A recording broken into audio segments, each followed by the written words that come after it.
Next point, और बहुत ही important है ये हमारे लिए। इनफैक्ट इसको पॉइंट नहीं, इसको अलग से ही हम एक थियोरम की तरह लिखते हैं, और ये थियोरम है हमारा intermediate value theorem. Intermediate value theorem.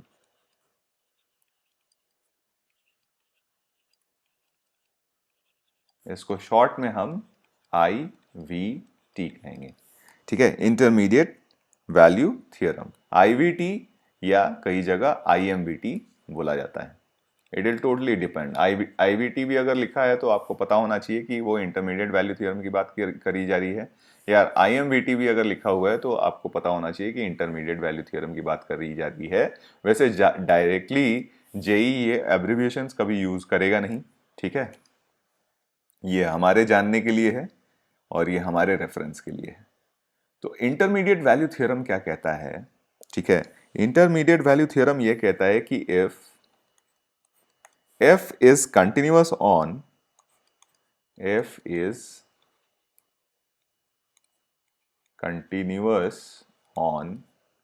Close interval a to b, अगर मान लो कोई फंक्शन है f जो close interval a to b में कंटिन्यूअस है, देन फॉर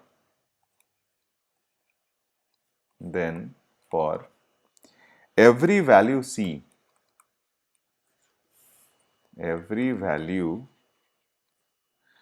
ठीक है, then for every value c between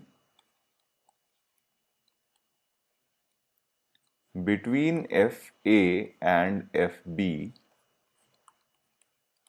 then for every value c between fa and fb including both, इन दोनों को इंक्लूड करने के बाद बोल रहा हूं मैं, ठीक है, including both, there is at least one number, there is at least one number, ठीक है, at least one number x not in close interval a to b for which f of x not is equal to c। समझेंगे कि ये क्या कह रहा है।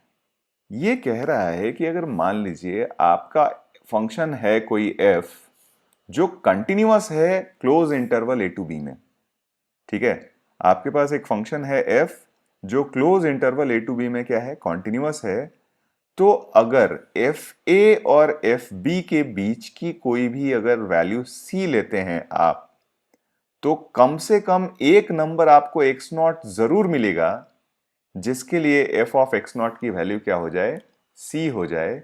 और इसको हम डिटेल में समझेंगे ग्राफ बना के, ठीक है। जैसे मान लीजिए हमारे पास एक ग्राफ है किसी फंक्शन का, ठीक है, मान लीजिए ये ग्राफ कुछ हम इस तरीके से बनाते हैं,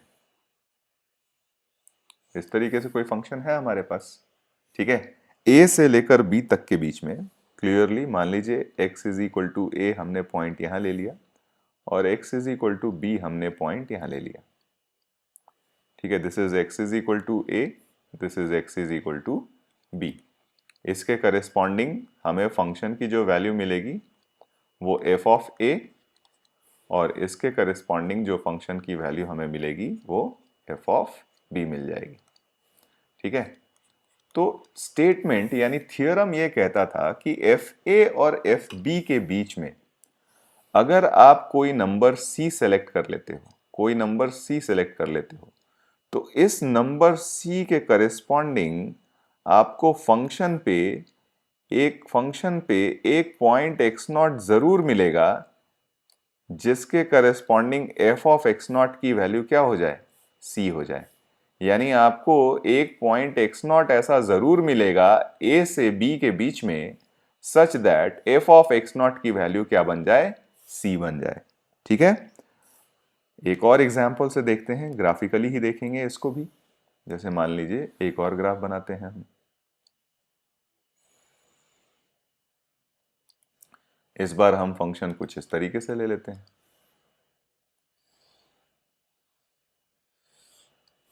ठीक है, इस बार हमने फंक्शन कुछ इस तरीके से ले लिया।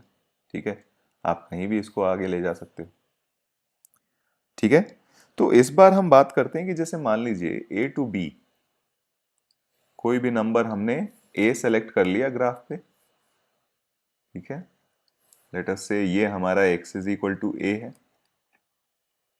x is equal to A. यहां पे कहीं हमारा x is equal to B है, कहीं भी आप ले सकते हो b। लेट अस से ये हमारा x is equal to B है, तो इसके करस्पॉन्डिंग हमें जो फंक्शन की वैल्यू मिली वो f ऑफ a, और इसके करस्पॉन्डिंग हमें जो फंक्शन की वैल्यू मिली वो f ऑफ b मिली। अगेन स्टेटमेंट ये कहता है कि अगर आप कोई नंबर c सेलेक्ट करोगे, if you select any number c which is in between fa and fb, अगर आप कोई भी नंबर c सेलेक्ट करोगे जो a और b के बीच में है, fa और fb के बीच में है, तो कम से कम एक तो मिलेगा ही, एक से ज्यादा भी मिल सकते हैं। ये जैसे यहां पे आपको कितने मिल गए, 3 मिल गए। समझ में आ रही बात? तो इसीलिए लिखा हुआ है कि एटलीस्ट वन, कम से कम एक तो मिलेगा ही, एक से ज्यादा भी मिल सकता है।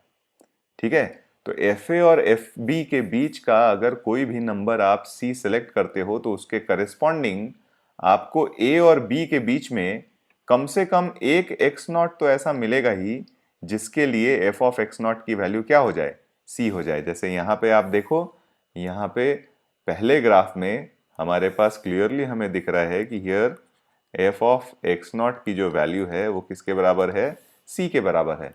एंड सिमिलरली आपको सेकेंड ग्राफ में भी दिख रहा है कि f of x1 is equal to F of x2 is equal to F of x3, ये सारी वैल्यूज किसके बराबर हैं, C के बराबर। यानी इस केस में C के करस्पॉन्डिंग हमें एक यूनिक x0 मिला, और इस केस में C के करस्पॉन्डिंग हमें 3x की वैल्यूज मिली। ठीक है, तो this is what the intermediate value theorem says. ठीक है, अब इसके कुछ मॉडिफाइड वर्जन्स या फिर इसको, इस स्टेटमेंट को कुछ अलग तरीके से भी हम दर्शा सकते हैं। यानी बेसिकली इसके इन्फेरेंसेस, इसके कंक्लूजन्स, कुछ कंक्लूजन्स हम निकाल सकते हैं। तो पहला कंक्लूजन ये है कि if fx is continuous, if fx is continuous in close interval a to b, अगर close interval a to b में कंटिन्यूअस है, then for every m n belonging to positive real, ठीक है, for every m n belonging to positive real there exists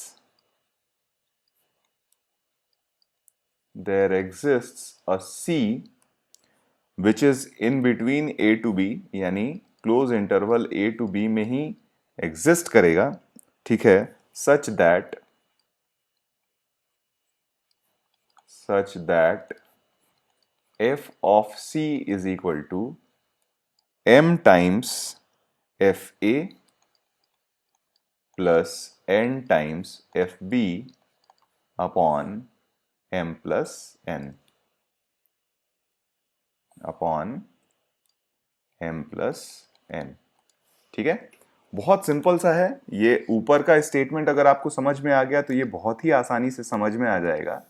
देखिए ध्यान से जरा, ये क्वांटिटी हमने पहले भी कहीं देखा है, m times F A plus n times F B upon m plus n। याद करिए स्ट्रेट लाइन में अगर आपका एक पॉइंट f ऑफ a है और दूसरा पॉइंट f ऑफ b है, तो इसको n इज टू m के रेशियो में डिवाइड करने वाला जो वैल्यू होगा वो m टाइम्स एफ ए, याद करिए m times F A plus n times F B upon m plus n। यानी ये जो वैल्यू आई है, ये वैल्यू तो क्या होगी हमारे पास, हमेशा lies between F A and F B होगी, है ना, क्योंकि हमने वैसे ही m और n को पॉजिटिव कर रखा है, m और n पॉजिटिव है, यानी ये n/m का इंटरनल डिवीजन है, और इंटरनल डिवीजन में तो आपको जो वैल्यू फाइनली मिलेगी वो तो आपके क्या होगी, एफ ए और एफ बी के बीच में ही मिलेगी। तो ये स्टेटमेंट फिर से यही कह रहा है कि अगर आपके पास कोई क्वांटिटी एफ ए और एफ बी के बीच में है तो आपको कम से कम एक सी तो ऐसा मिल ही जाएगा, ठीक है, जो ए से बी के बीच में हो और जिसके लिए एफ ऑफ सी की वैल्यू इसके बराबर हो जाए। तो ये तो वही स्टेटमेंट हो गया, ठीक है। चलिए, इसका सेकंड जो कंक्लूजन है वो भी देख लेते हैं। सेकंड कंक्लूजन बड़ा ही इंटरेस्टिंग है और इनफैक्ट ये क्वाड्रेटिक में हम लोग काफी यूज करते हैं, ठीक है। A function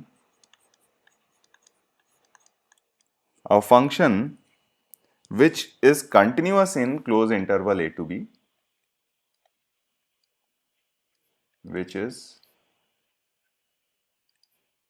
continuous in closed interval a to b।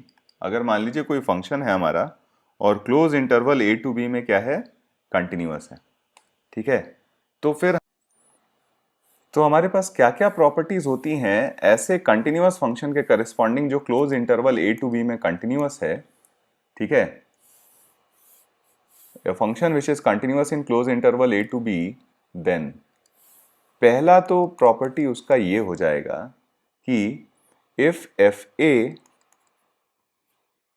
Small में लिखते हैं, कंटिन्यूटी में लिख रहे हैं, तो if f of a and f of b, if f of a and f of b, f of b possess opposite signs,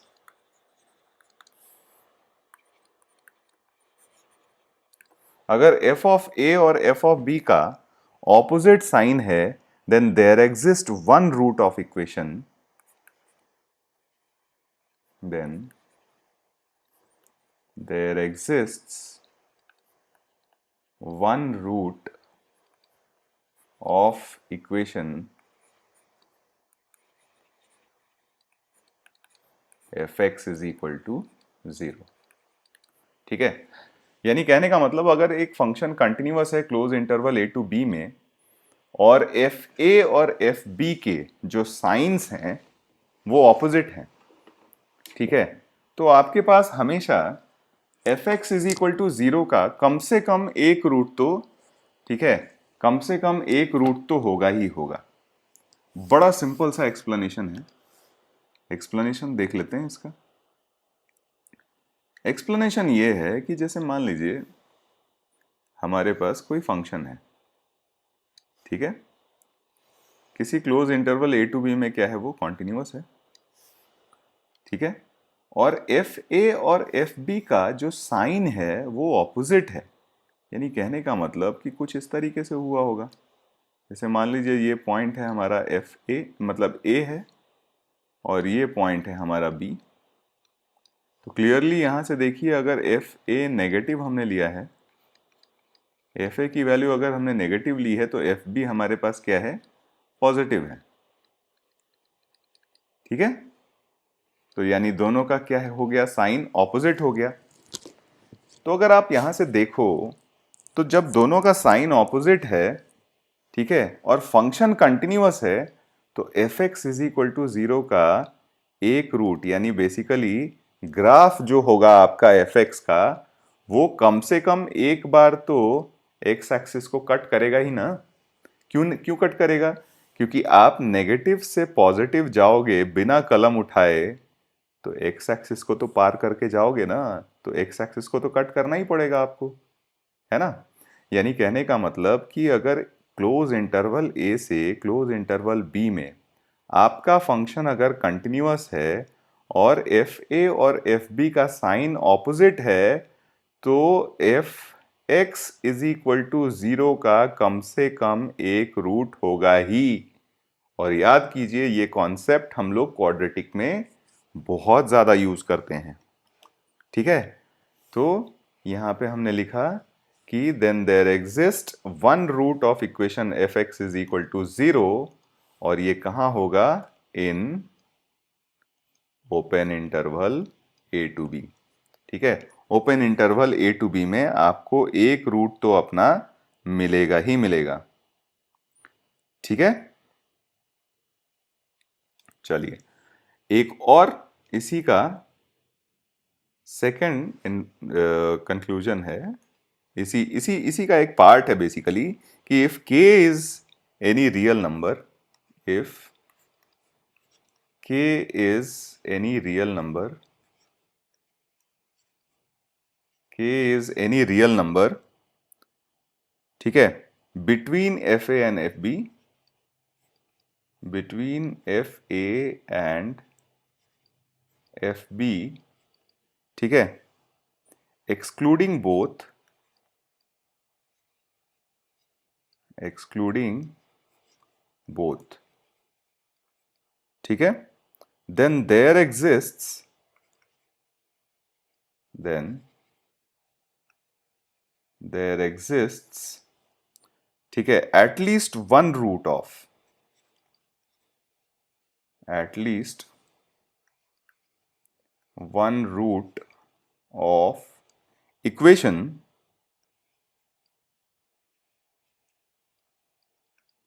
fx is equal to k, fx is equal to k in a comma b।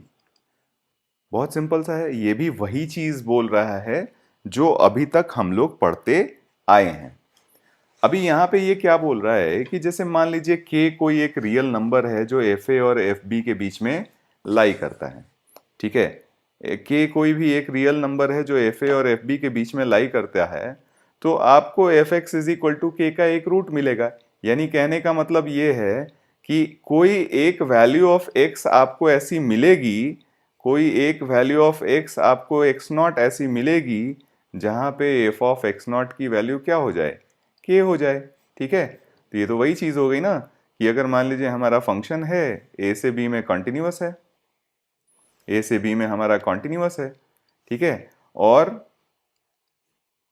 हमने कोई F A और F B के बीच में कोई एक number ले लिया k।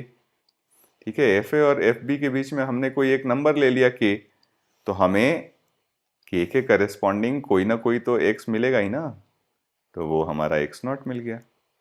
तो एफ ऑफ एक्स नॉट के बदले में हमारे वैल्यू क्या हो जाएगी? F of X not is equal to K. तो हम कह सकते हैं कि F X is equal to K का एटलीस्ट वन रूट हो गया। ठीक है, तो ये इंटरमीडिएट वैल्यू थ्योरम काफी काम की चीज है, बहुत ज्यादा एप्लीकेशन इसका करते हैं हम लोग, अलजेब्रा में भी काफी सारा करते हैं। मैंने बताया आपको कि क्वाड्रेटिक में इसकी बहुत ज्यादा एप्लीकेशन होती है, तो हम इस कॉन्सेप्ट को बहुत अच्छी तरीके से ध्यान में रखेंगे। ठीक है,